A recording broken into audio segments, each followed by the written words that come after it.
வணக்கம் ஃப்ரெண்ட்ஸ். இன்னைக்கு நம்ம என்ன பார்க்க போறோம்னா தை அமாவாசை முன்னோர்கள் வழிபாடு அதை பத்தி பார்க்க போறோம். தை அமாவாசை நம்ம முன்னோர்களை வழிபடுவதற்கான உகந்த மாசம். மகாலய அமாவாசையில நமக்கு ஆசி வழங்குறதுக்காக பித்ருலோகத்திலிருந்து பூமிக்கு வர்றாங்க முன்னோர்கள். இப்ப தை அமாவாசை அன்னைக்கு பித்ருலோகத்துக்கு மீண்டும் அவங்க செல்றதுதான் இந்த தை அமாவாசை.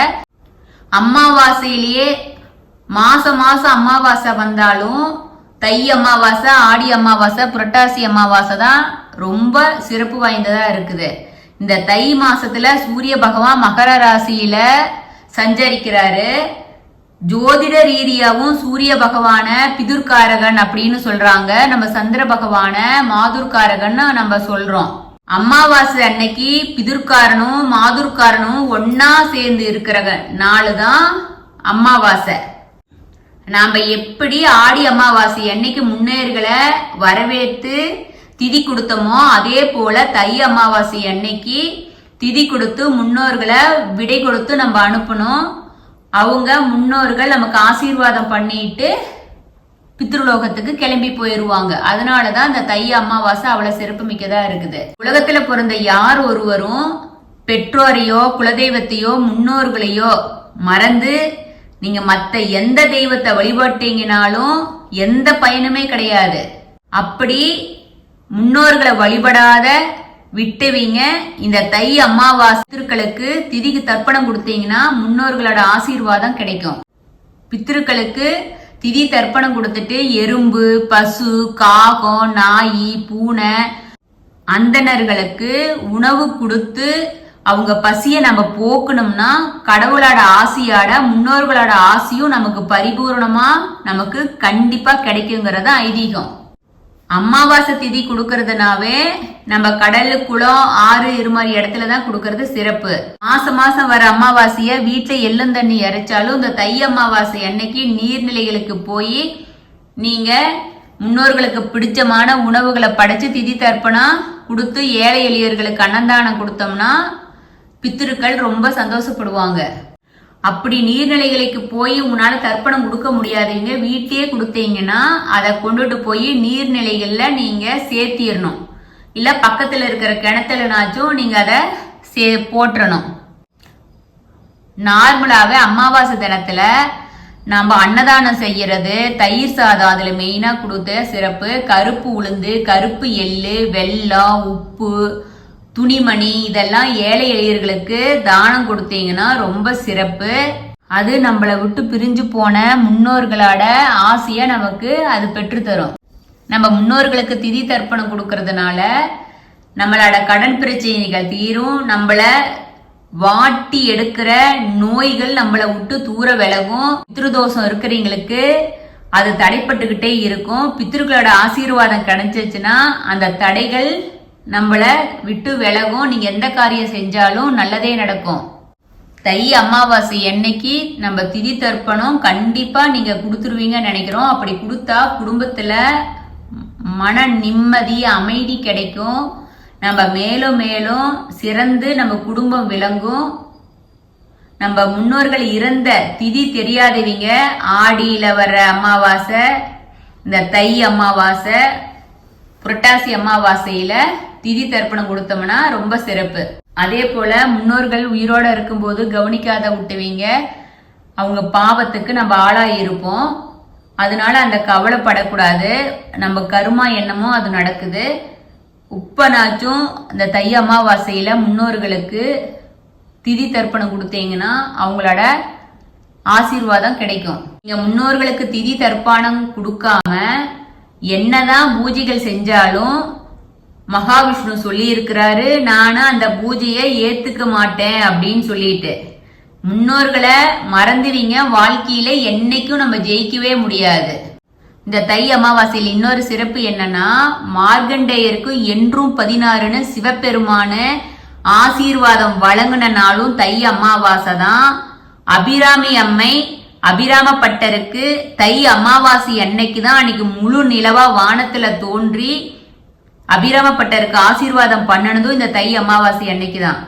திருக்கடையூர்ல இந்த தினம் ரொம்ப சிறப்பான நிகழ்வா விழாவா கொண்டாடிட்டு இருக்கிறாங்க.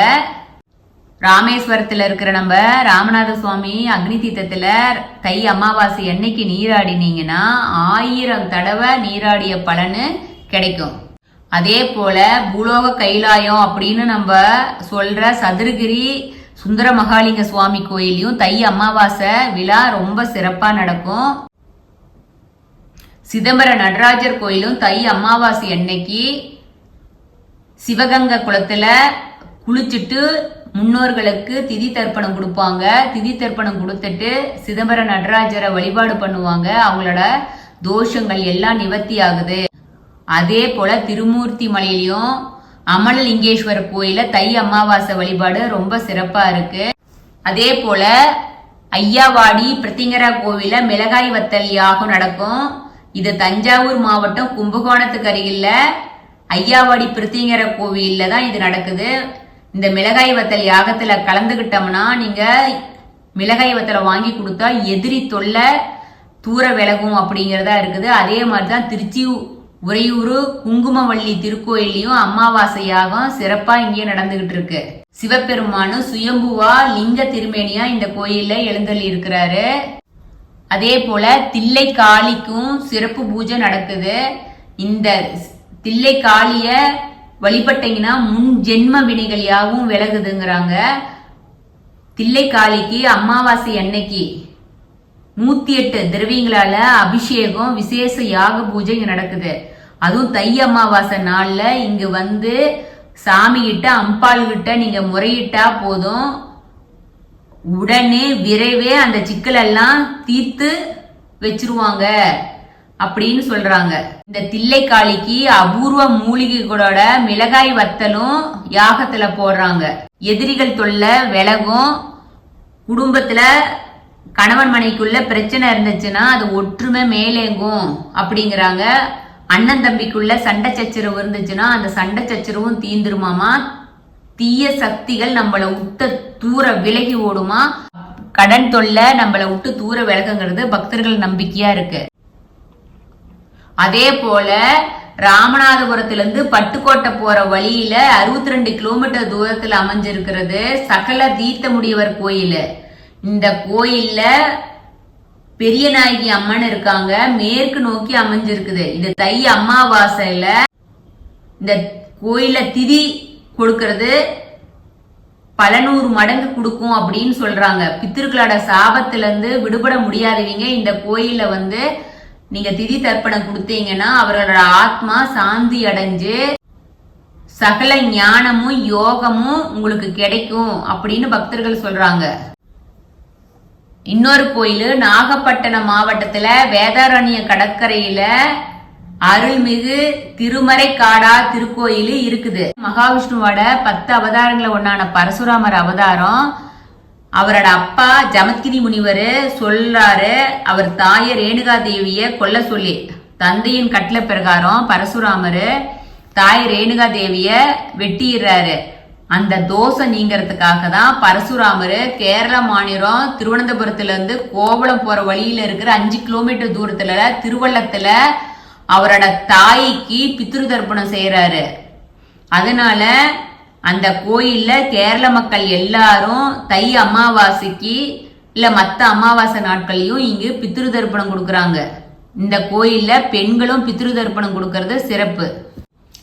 இந்த கோயில் எல்லாமே பித்ரு தோஷத்தை நிவர்த்தினி பண்ற கோயில் அப்படின்னு சொல்லிட்டு இருக்கு. அது இல்லாத நீங்க எங்க இருக்கிறீங்களோ அந்த இடத்துல இருக்கிற ஏரி குளம் கடல் சார்ந்த இடங்கள்ல இருக்கிற கோயில்லையும் திதி தர்ப்பணம் கொடுக்கறது ரொம்ப சிறப்பு. நீங்க முன்னோர்களுக்கு திதி தர்ப்பணம் கொடுத்துட்டு காகத்துக்கு கருப்பு எள்ளு கலந்து தயிர் சாதம் வச்சிருங்க. உங்களால முடிஞ்ச அளவுக்கு ஏழை எளியோர்களுக்கு அன்னதானம் செய்யுங்க. பசுமாட்டுக்கு அகத்தி கீரை கொடுங்க. முன்னோர்கள் வழிபாடாட குலதெய்வ வழிபாடும் சிறப்பு. ஏன்னா அந்த குலதெய்வத்துலதான் குலதெய்வத்திலையும் அவங்க குடும்பத்தை சேர்ந்த முன்னோர்கள் வழிபாடு பண்ணி இருப்பாங்க. உலகத்துல எந்த கோயிலுக்கு போறாங்களோ இல்லையோ அந்த குலதெய்வம் கோயில அவங்க வழிபாடு பண்ணி இருப்பாங்க. குலதெய்வங்கிறது நம்ம முன்னோர்கள் தான். திதி தர்ப்பணம் கொடுத்துட்டு குலதெய்வ வழிபாடு பண்றதும் சிறப்பு. நீங்க உங்க குலதெய்வ வழிபாடையும் சிறப்பா பண்ணுங்க. 2025ஆம் ஆண்டுல வர முதல் தை அமாவாசை ஜனவரி 29ஆம் தேதி புதன்கிழமை வருது.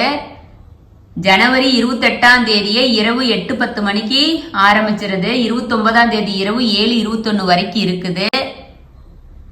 அன்னைக்கு திருவோண நட்சத்திரமாவும் இருக்கிறதுனால பெருமாளுக்கு உகந்த நாளாவும் இருக்கு.